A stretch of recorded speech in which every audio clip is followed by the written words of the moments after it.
Take 4. Hello, and welcome to A Year at the Movies with me, Jacob Earl. A show where I try and watch a movie every day of the year, and at the end of every week, I sort of report back here. This week, I watched 4 detective movies at the beginning of the week that are kind of related in a certain way. Starting with Knives Out, the Rian Johnson classic, which, despite being made by Netflix, I thought, no longer is on Netflix. They have disappeared it out into the ether of probably tax reasons, which sucks because Netflix is so expensive now, and it doesn't even have like the movies that they made. Like, you can't make. Like, they're not just doing this with small features, like producing them and then disappearing them. They're doing them with Knives Out. Anyway, the next movie I watched was Sidney Lumet's 1974 Murder on the Orient Express. Now, there will be spoilers for Murder on the Orient Express, the Knives Out movies, and Death on the Nile. Okay? These books came out a long time ago. They've been adapted many times. It's my cat. And I feel like everyone knows the plot of these stories, but if you don't, sorry. Maybe this one isn't. Maybe you can skip ahead a little bit to see if I'm still talking about it. I don't script these out beforehand, in case you couldn't tell by my masterful delivery and the fact that I had to start this video over 4 times already. Orient Express, 1974, Sidney Lumet. The reason I was revisiting these 1970s Poirot adaptations is I remember Rian Johnson talking about how they were inspirational to the Knives Out sort of thing, of every celebrity that you can think of is basically just hanging out, screwing around, having a good time, in, fantasy locations, essentially. And Murder on the Orient Express delivers. I always forget how it's like a take on the Lindbergh baby thing, which, and also like it's going from Istanbul to London. Like, it's not even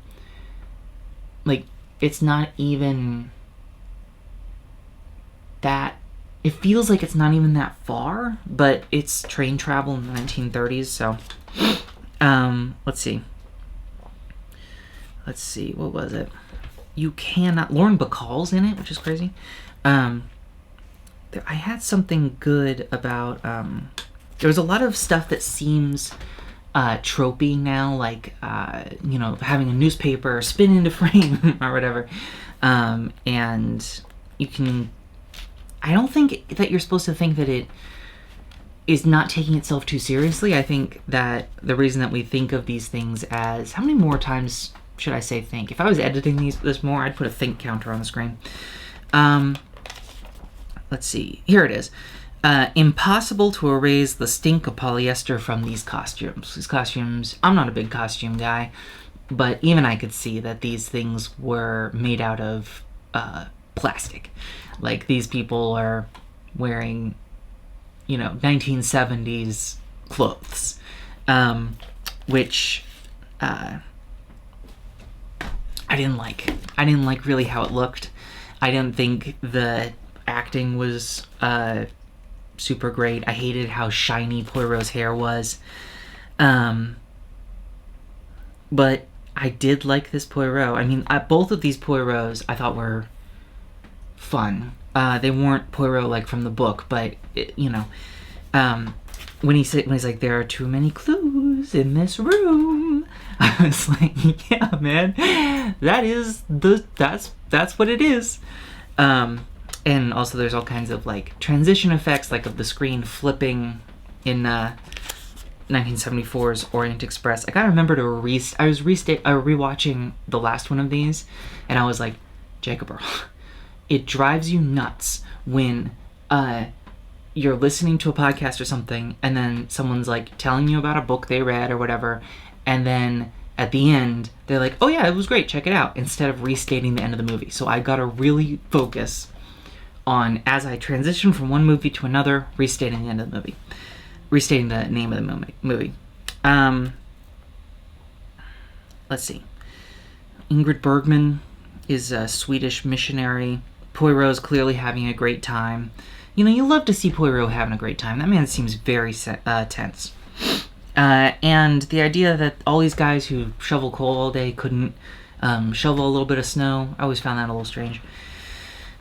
Okay, so that was 1974's Murder on the Orient Express. Now, Death on the Nile is the one that I thought would be more relevant to Glass Onion. Pardon me. Because that's the one that I had heard referenced, especially in the, the tropical, not exactly, Egypt's not a tropical island, but like, it's sunny and they're on a boat and there's there's a lot of sneaking around and stuff. Let's see, I watched Death on the Nile and Hoopla. Lord and Landlord, Everybody Wants Something. Maggie Smith is in 1978's Death on the Nile, and I would recommend that you watch it just for her. She wears a tux. She's clearly in love with her boss. It's incredible. Climb the Pyramids, which I didn't think you were allowed to do. I mean, I guess you could do whatever you want in the 30s, but but it just seems crazy that you could just walk up to the pyramids and climb up them, It takes a long time for Poirot to show up in this movie, and I wrote down, I'm supposed to believe that's Poirot, one of the straightest Poirots I've ever seen. One of the interesting things to me about Poirot is his implicit homosexuality. He is described as being, in the books, he's described as being fastidious and overly concerned about his appearance and basically shunning the company of women or whatever. And it's like, right. Like, he's always, like, he's clearly like a take on a Sherlock Holmes type guy. But like, he always, Sherlock Holmes too, he's always hanging out with army generals, Poirot and Sherlock Holmes always hanging out with like old generals that he's come across and is friends with. Let's see, Salome. I don't have her name here, but Murder, She Wrote is in this as it's disrespectful, like I can't get it.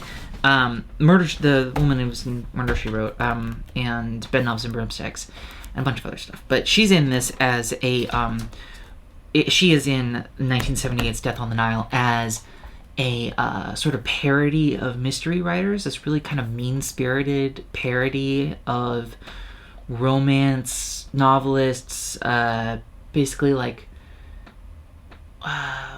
salacious dime rag, which I think is, it felt kind of like an Agatha Christie self-insert, like, but look at this guy who sucks and is greedy, like a bad version of her, which I thought was cool.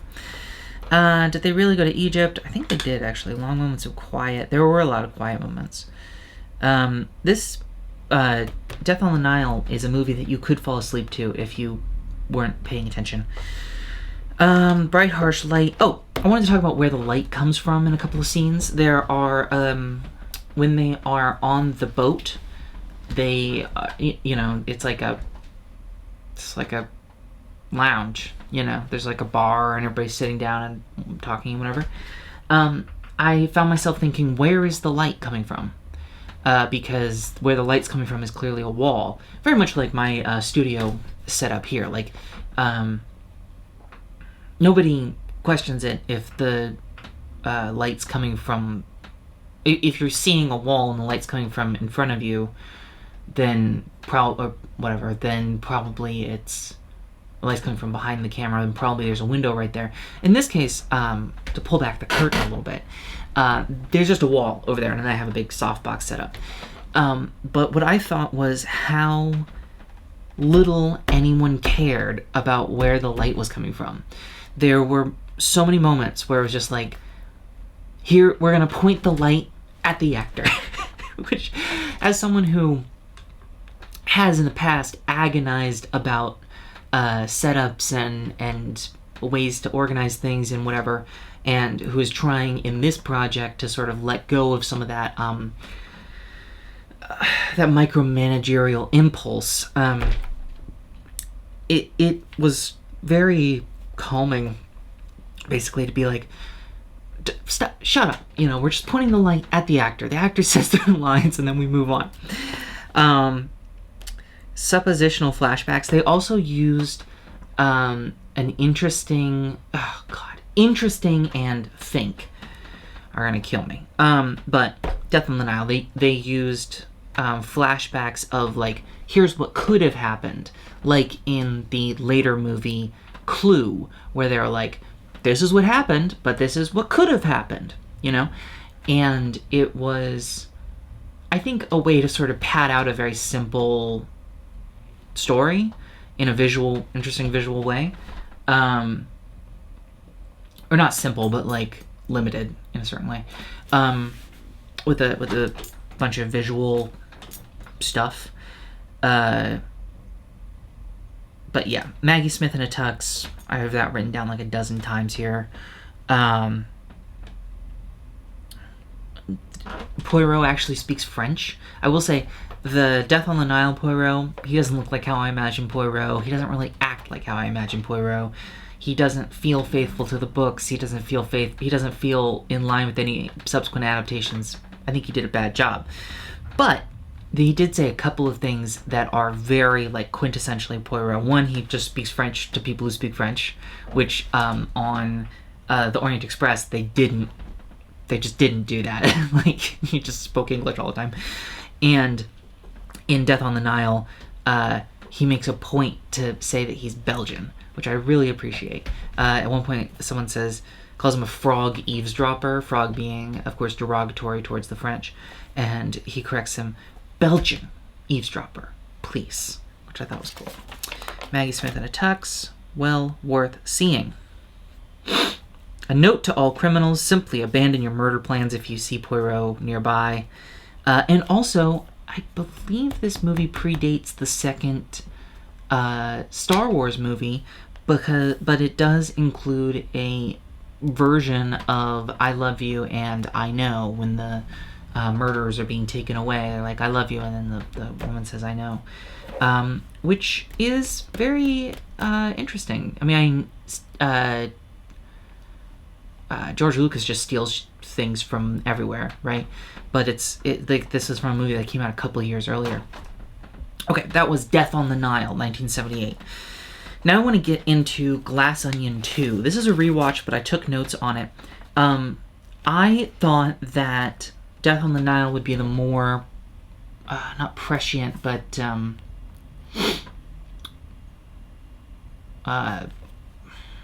abject. The one of these two old Poirot movies that would be more relevant, right? But I think that actually the Orient Express from 1974 is a more relevant comparison to Glass Onion 2, or Knives Out 2 Glass Onion.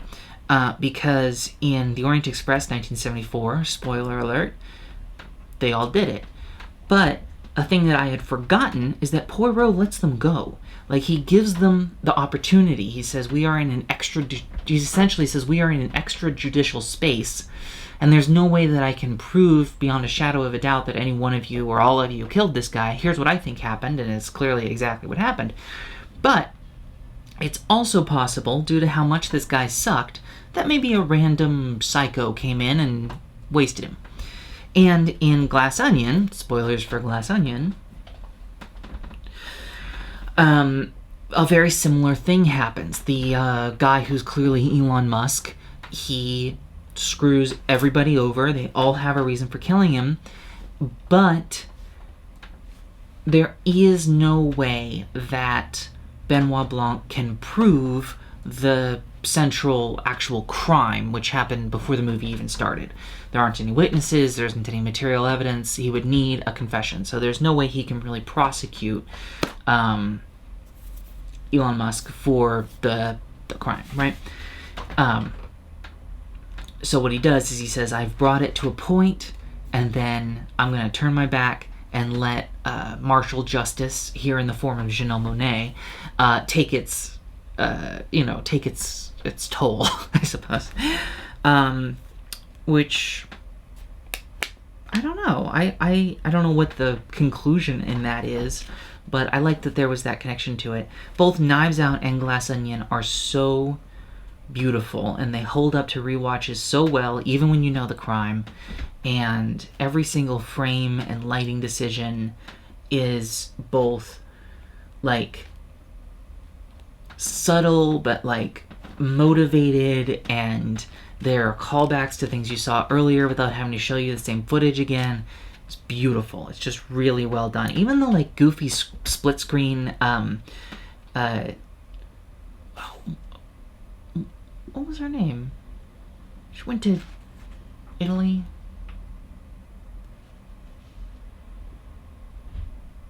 Friend was Gordo.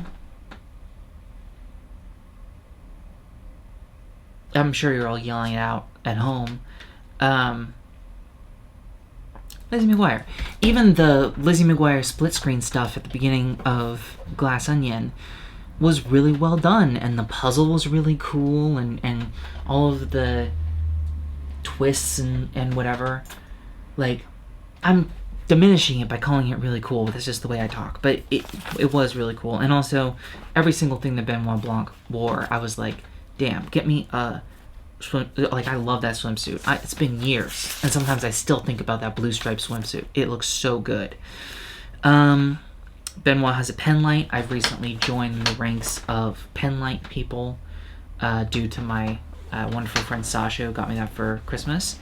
Clue, set the atmosphere on fire. She has one of those flip smartphones, which I thought were much newer. Yeah, Miles. That's the name of the guy who is clearly Elon Musk. Let's see. And then my review for Glass Onion was something like, Miles never really believed in the Mona Lisa. He just thought he found a prize, which is a take, almost a direct quote from Indiana Jones 3, which I thought was both applicable and funny, because it's a quote from a different movie, and Miles steals things throughout the whole thing and acts like he thought it up. All right, we're shifting gears. Oh, we're shifting gears. We're going from moose to elk. Boy, it is not really that late in the day. Should not be having this many problems talking. What are we at? We're at 18 minutes. Let's see if we can do it. Fremont. Okay? Fremont is a town in California, and it's also the name of the next movie I'm going to talk about.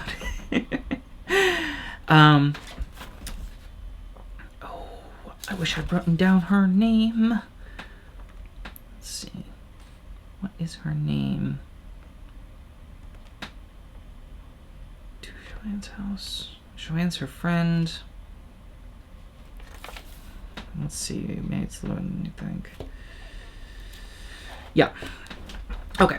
Fremont is a black and white movie from this year or last year or something like that.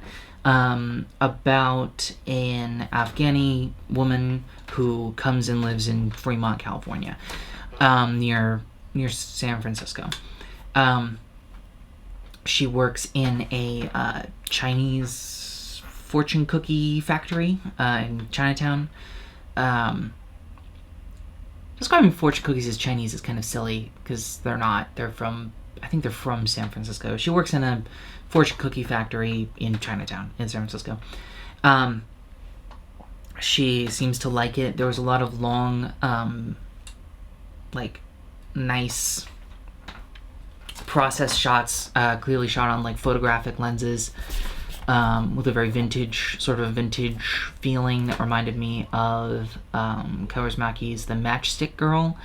And there is a lot to compare to like a Kaurismäki movie in this, because it's about like one person who walks around and has sort of a weird, uncomfortable time but can't fix it, basically. Yeah, she makes a lot of fortune cookies. Eventually moves into writing the fortune cookies, but something that I found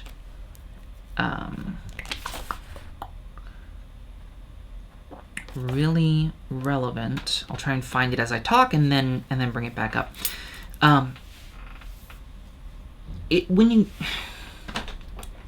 This movie's kind of this movie, Fremont, is of a kind of genre of movie that I really enjoy, where it's like a small movie about someone walking around and looking at things, essentially, and thinking about what has happened to them in their life and what brought them there.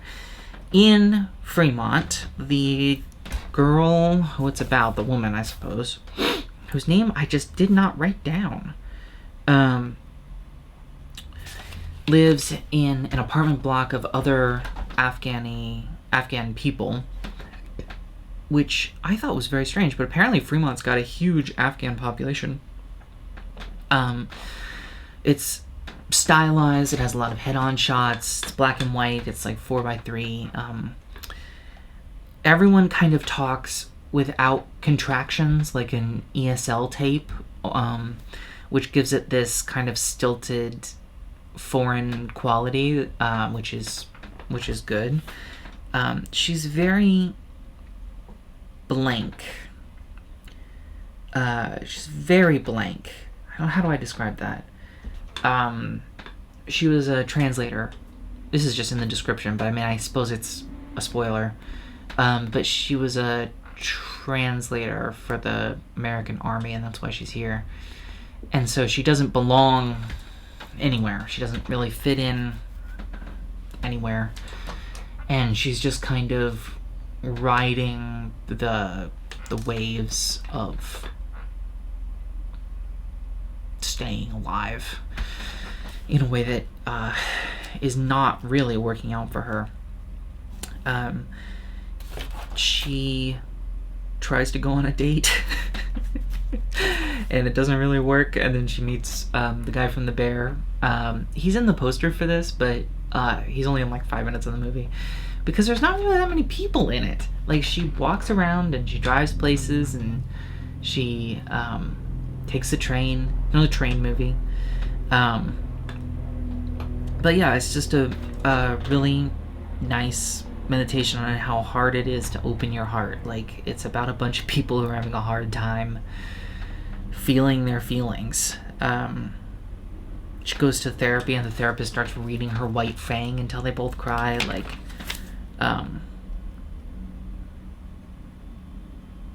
yeah. Jeremy Allen White, the guy from The Bear, is perhaps the most naturalistic actor, but it's just weird to be around. Yeah. They say something. Let's see. Virtue of being. I'm looking for virtue of being in the middle. Sorry about this. I should have circled it more. Dialogue, ESL. Yeah, virtue of staying in the middle. Virtue stands in the middle. And that is the theme of Fremont, I suppose, because she never really goes anywhere or does anything, but she stays medium the whole time. She's just medium. She's not evil or crazy or good or bad. And it's hard to live in the middle, but something her boss at the fortune cookies factory says to her one day is that virtue stands in the middle.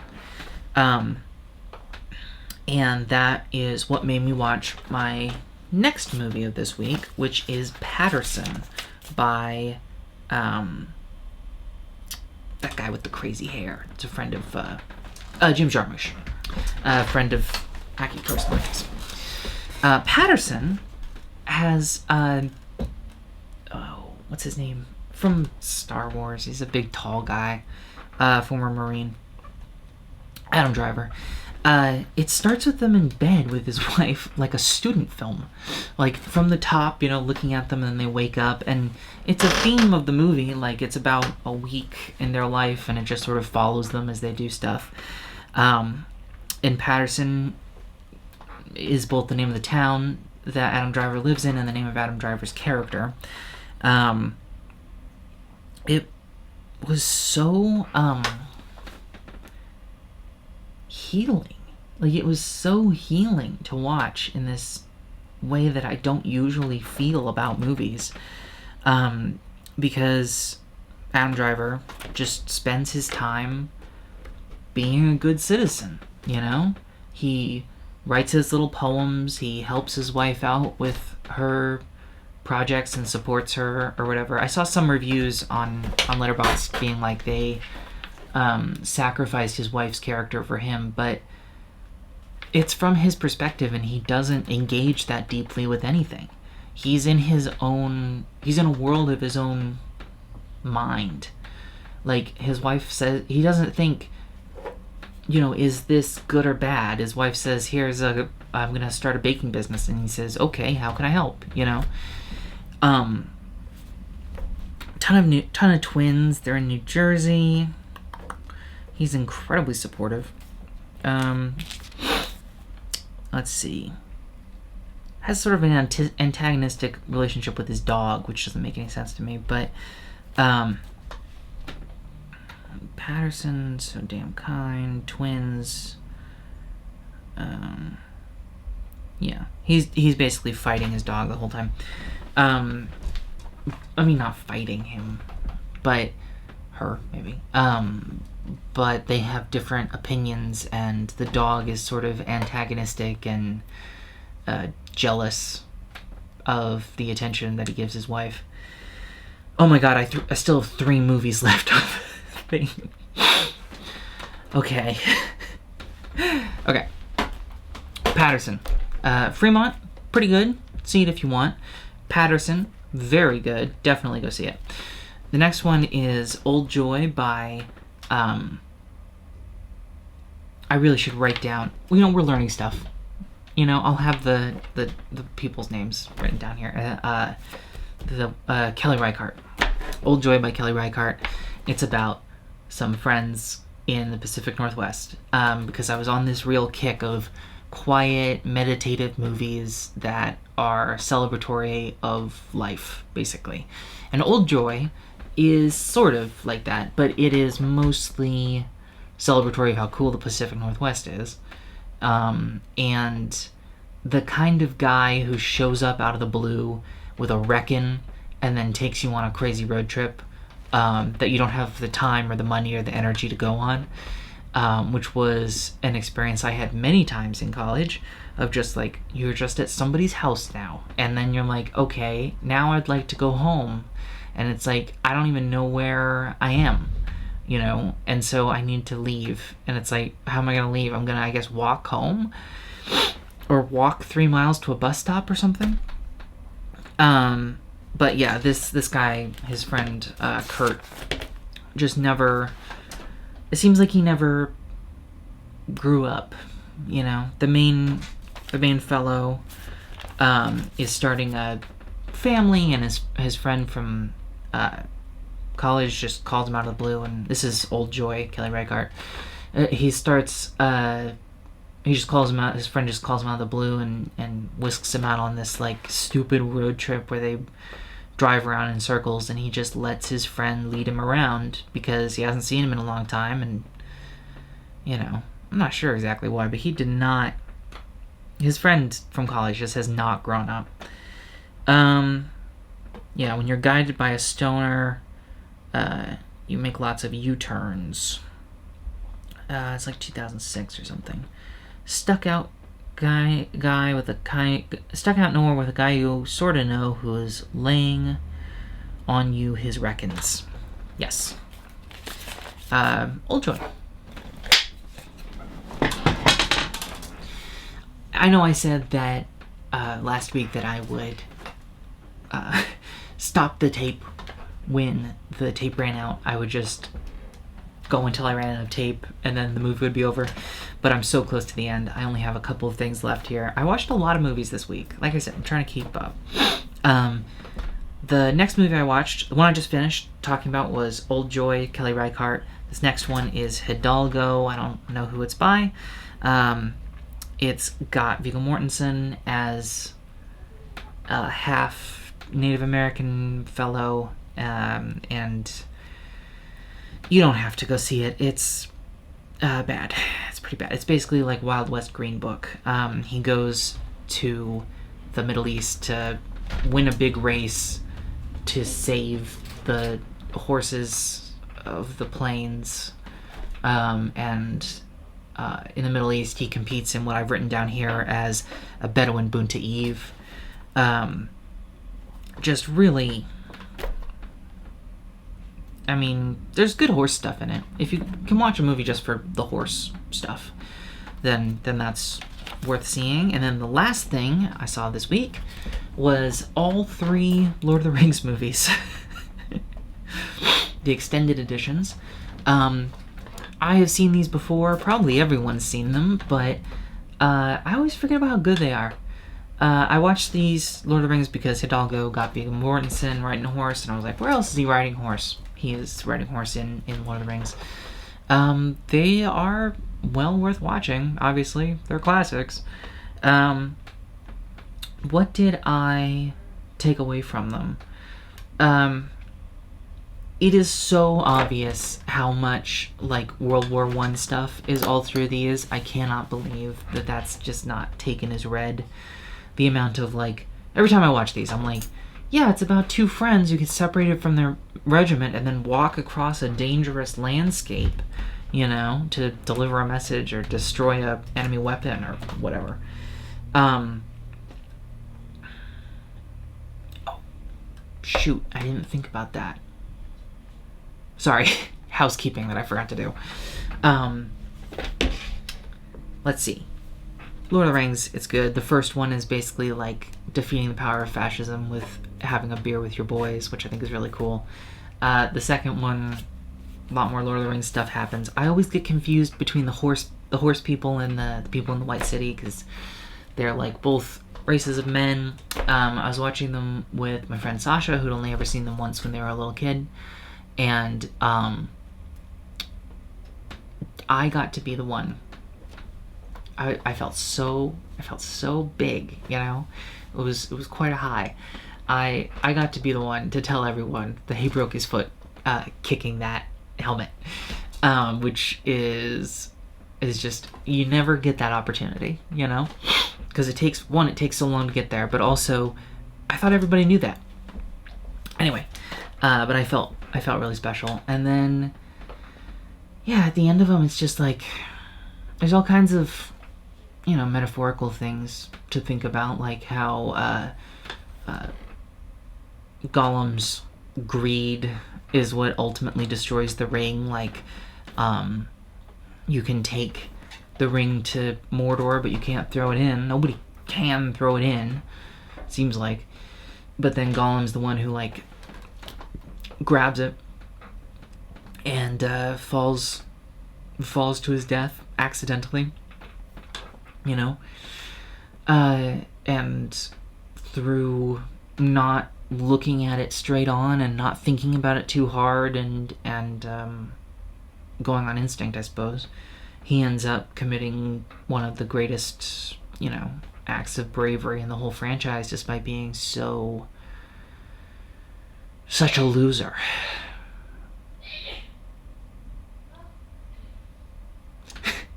Despite being such a loser, right? And that was something that I wanted to talk about, because that's something about this project that I wanted to mention, is that I watch a lot of movies, but it's so often hard for me to go up the hill to watch a movie that's like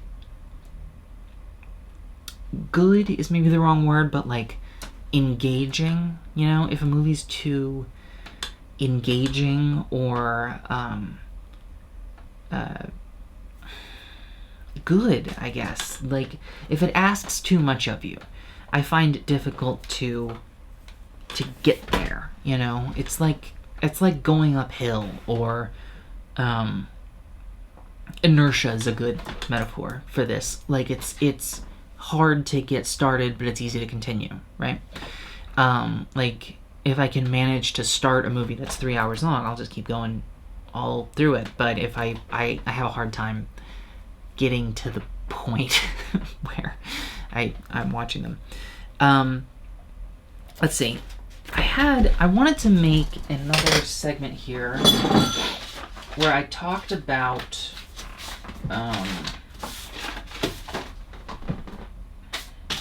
here it is. I wanted to talk about like anchor movies. Why was I talking about inertia? Oh, because that's part of the project of this, is getting myself to a point where it's not such a big deal to just watch a movie and I don't have to work to do it. Like, I think that this is a good exercise for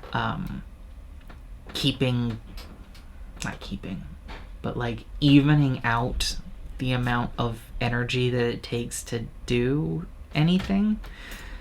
Because yeah, that's a major problem that I have is doing it, you know? Let's see. I think, yeah, so for this next week, I was thinking that I would have an anchor movie, like a movie that I'm for sure going to see, and then, you know, maybe people can watch it with me if they want. But I have a couple of like double features lined up, and I think this coming week is going to be I don't know, it's going to be oil themed, but I definitely want to see, what is it, Osage County, the new Martin Scorsese one, because it's on Apple TV now. And I think I'm going to pair that with How to Blow Up a Pipeline. If I could figure out how to do it. So I'm going to say that right now. I'm going to say this week, I guess, as you're seeing this, I'm going to watch How to Blow Up a Pipeline and Osage County and talk about that. Okay. This is the part where I'd answer comments if I had some comments. I really only got one from my cousin Louise, who says that she loves the DIY desk but is worried about how wobbly it is. Well, just for you, Lou, I screwed this desktop down onto the little side table that it was attached to. Let's see. Yeah, Louise said that she only saw one movie in all of 2023 that wasn't like a kid's movie, and that was Past Lives. Past Lives was really good. I really liked Past Lives. Past Lives is one of those ones where it was like, it was just a feeling, but it was so clearly articulated and described that I, despite never having been in this exact situation, I was right there the whole time. And you know, like one of these movies that I was talking about where it's like a walking around looking at things movie, a walking simulator movie of like Fremont or Patterson or Old Joy, where like it's just an idea and it's an exploration of that idea, and there isn't really that much else there. There isn't a big battle or a big fight or a big by fight I mean argument, you know, or like there isn't like a treasure to find. It's just like, here is something that has happened to you, you know, you have had something that you knew was irreplaceable destroyed and taken from you through accident, you know, or you have known that you were outside of the reality of every other person in this area, or you've been stuck out in the woods at somebody's house and not known how to get back. I think that those kinds of movies are because she's got a kid, my little cousin, and she says that maybe my little cousin Luke could have watched past lives, but like, who would want that? You know, it's not really that exciting, you know? It's more like meditative, I guess. Alright, I lost track of what I was talking about. That's the end of this week's episode. How to Blow Up a Pipeline, Osage County, the new Martin Scorsese one, double feature. That's what I'm going to try and aim at in the coming week. If you want me, leave a comment, and I'll see if I'm going to respond to it in this one. If you've got any good walking simulator movies, like Fremont or Patterson or Past Lives, and stuff like that, I love that stuff. I'll watch anything like that. If you have any good recommendations for that, let me know about it. And that's the end of this episode. Thank you for watching. I make this on my own. I have a Patreon. There's 4 more episodes of it that I filmed as a pilot season to try and figure out the format. And you know what? I should have started this season right after filming those, because I was on sort of a roll, but what are you going to do? We're still getting our feet underneath us. If you have any, questions or comments or whatever. Oh, the pilot season's on Patreon. It's inexpensive. Yeah. I think that is it for Early Bird Industries and SaveTheCroissants.com. I've been Jacob Earl. Good night.